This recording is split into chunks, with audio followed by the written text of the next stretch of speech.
Hey guys, so I am probably going to talk about something that's a little bit controversial considering that now that obesity is such a huge problem.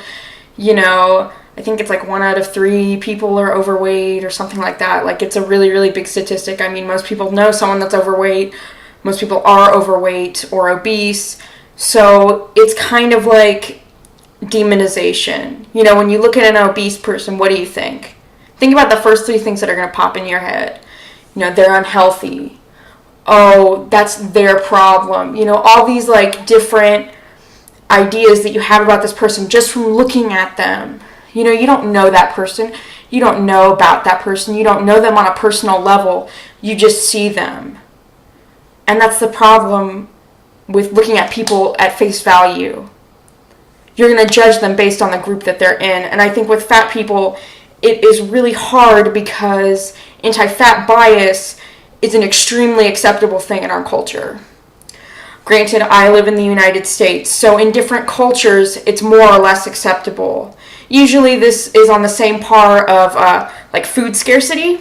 So if you live in a country where food is more scarce, women who are fat are usually seen as more attractive than women who are thin because it shows their wealth. In America, we obviously do not have a problem with food. Some would say that there's an overabundance of food, which, leads to fatness or leads to obesity.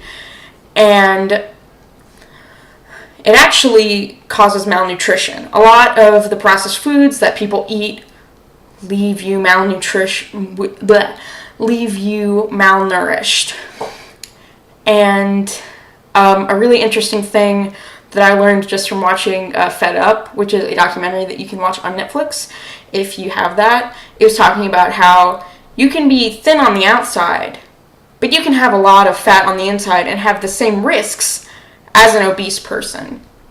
The problem is that you just can't see it. You might think, oh, I'm thin, oh, I'm healthy. Well, those two things aren't always the same.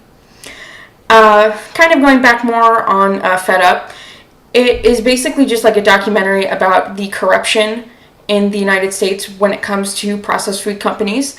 It talks a little bit about the emotional and social experiences of some of the children that they follow who are all obese. And of course, it's always the culprit is processed sugar. And I'm not going to sit here and say that processed sugar is good for you. I'm not going to say, oh, it's the devil, that's the only thing that's making Americans fat, because it's not. If you look at our meat consumption, that has also gone up in the time that people have becoming obese. We are overeating very high fat animal proteins and other foods that we did not eat in the past. You talk to older people, they didn't eat meat every single day, they didn't eat meat 3-4 times a day, cheeses, eggs, all of these high-fat, high-cholesterol foods.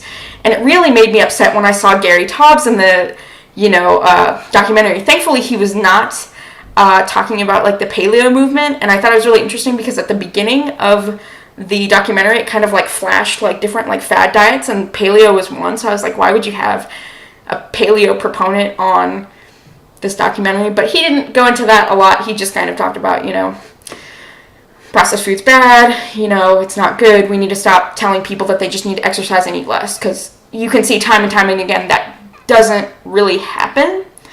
Most people's bodies want to stay at a certain weight, and heavy weight fluctuation can actually cause more health problems down the line. So another thing that I really wish that they had done is talked more about, like, vegan diets. And that's kind of what they do when they say, oh, eat more fruits and vegetables. Okay, you've got to eat more fruits and vegetables. But they don't talk about, hey, stop eating fatty animal products that are causing you to gain weight. Let's just demonize sugar and soft drinks because that's something, like, easier that you can cut out. So I felt like they could have done a little bit more service to say, these products are also what's causing obesity. But, they probably have people that depend on what they make too, Everybody's getting paid by somebody, especially the meat and dairy industry. They have a really heavy toehold on what people are going to produce and what people are going to videotape and show. Sorry if I'm like really going fast. I'll try and like make bullet points of all of this stuff. But yeah, this is just this whole issue, this whole national epidemic, all this stuff, it really gets close to me, because when we talk about childhood obesity, when we talk about, fat America, when we talk about all of this stuff, we're looking at, a neck down, you're looking at all the stomach, the legs, you're just looking at these pictures of fatness. You're not looking at the actual person. We are demonizing fat people by saying, okay, well, this is this group and they're bad and it's their fault.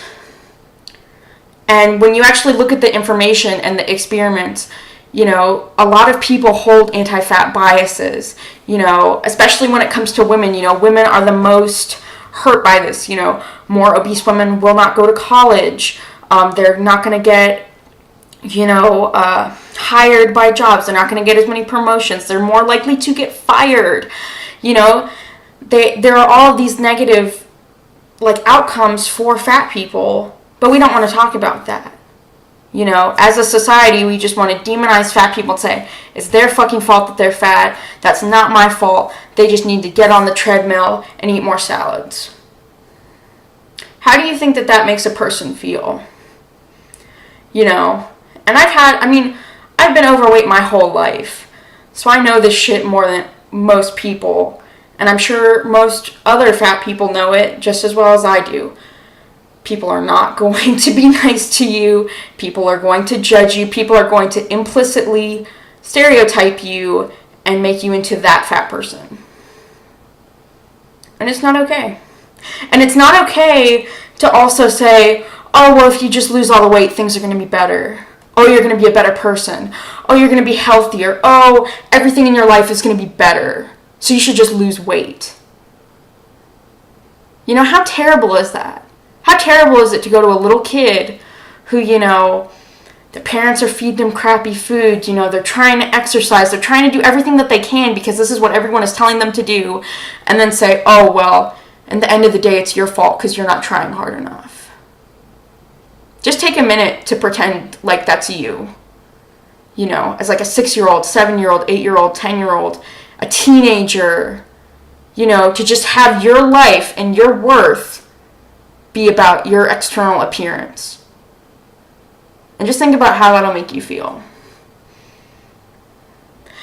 And if you look at studies, let's say you've got, you've got a woman, and let's say she was obese. But then you see the picture of her now, and she's a thin woman because of, diet and exercise, and people are going to say, wow, oh, that's really good of her, I'm going to have good feelings about her. But then you look at this other woman, or it could even be the same woman, and she started off as obese, but then just got down to an overweight status. People are going to judge her more negatively because, oh, well, she didn't try hard enough. She didn't get thin. She's just overweight now. She could try harder.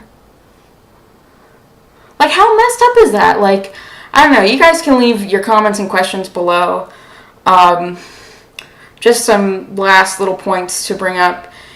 People need to start talking about veganism more and, cutting out a lot of the animal processed crap.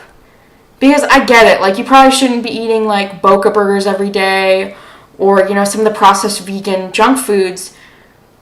But, people are still going to be eating processed food. Wouldn't it be so much better to have them eat plant-based processed foods than animal-based processed foods? Leave your comments and questions below. I'm sorry, this was a really emotional video for me, and I am not going to edit it. So I hope you guys have a great day, and I'll talk to you guys later.